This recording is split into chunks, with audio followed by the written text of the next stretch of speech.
സർക്കാരിനെതിരുണ്ട് എന്ന് ആ തെരഞ്ഞെടുപ്പ് ഫലം നമ്മളെ ബോധ്യപ്പെടുത്തിയിട്ടുണ്ട്.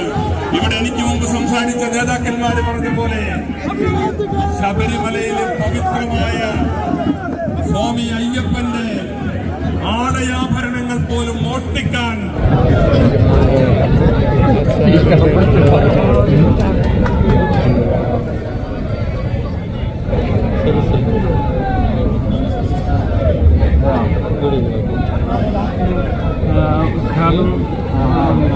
കഴിഞ്ഞിട്ടുണ്ട്.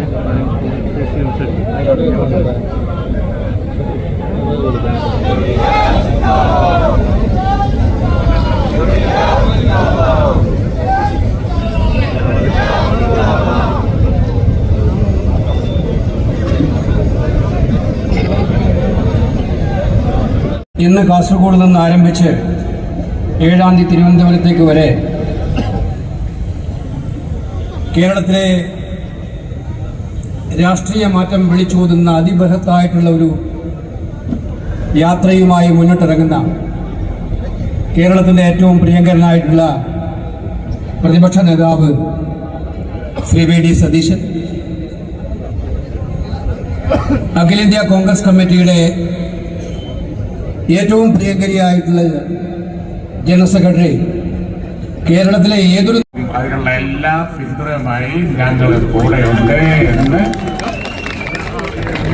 പറയലാണ് എന്റെ ഡ്യൂട്ടി. ഈ യോഗത്തിൽ ബഹുമാന്യ ശ്രീ സാദിഖ് അലി ശിഹാബ് തങ്ങൾ ഇവിടെ സംസാരിക്കേണ്ടതായിരുന്നു. കണ്ണൂർ പ്രസംഗിക്കുന്നത് പറ്റിയില്ല. ഉറച്ച കാൽവെപ്പുമായി ഇന്ത്യൻ നാഷണൽ കോൺഗ്രസിന്റെ നേതൃത്വത്തിലുള്ള ഒരു ഗവൺമെന്റ് ആയിരിക്കും അടുത്ത തെരഞ്ഞെടുപ്പിന് ശേഷം കേരളത്തിൽ എന്ന് ഉറപ്പുവരുത്താൻ ഞങ്ങളൊക്കെ ഈ ഘടകകക്ഷികൾ, ഞങ്ങളുടെ നേതാക്കൾ എല്ലാവരും ഇവിടെയുണ്ട്. പ്രിയങ്കരനായ KPCCയുടെ പ്രസിഡന്റ് ശ്രീ സണ്ണി ജോസഫ്, ഈ ജാഥ ഉദ്ഘാടനം ചെയ്ത AICC general secretary Shri KC Venugopal, ഈ ജാഥയുടെ ക്യാപ്റ്റൻ പ്രിയങ്കരനായ പ്രതിപക്ഷ നേതാവ് ശ്രീ വി.ഡി. സതീശൻ, പ്രിയങ്കരനായ പ്രതിപക്ഷ ഉപനേതാവ് ശ്രീ P.K. കുഞ്ഞാലിക്കുട്ടി, പ്രിയങ്കരനായ കേരള കോൺഗ്രസിന്റെ chairman Shri P.J. Joseph, RSP നേതാവ് ശ്രീ ഷിബു ബേബി ജോൺ, ശ്രീ N.K. പ്രേമചന്ദ്രൻ, ശ്രീ C.P. ജോൺ, വേദിയിലെ സദസ്സിലുമുള്ള മറ്റ് നേതാക്കളെ, UDF കൺവീനർ ശ്രീ അടൂർ പ്രകാശ് അടക്കമുള്ള സഹപ്രവർത്തകരെ, സുഹൃത്തുക്കളെ,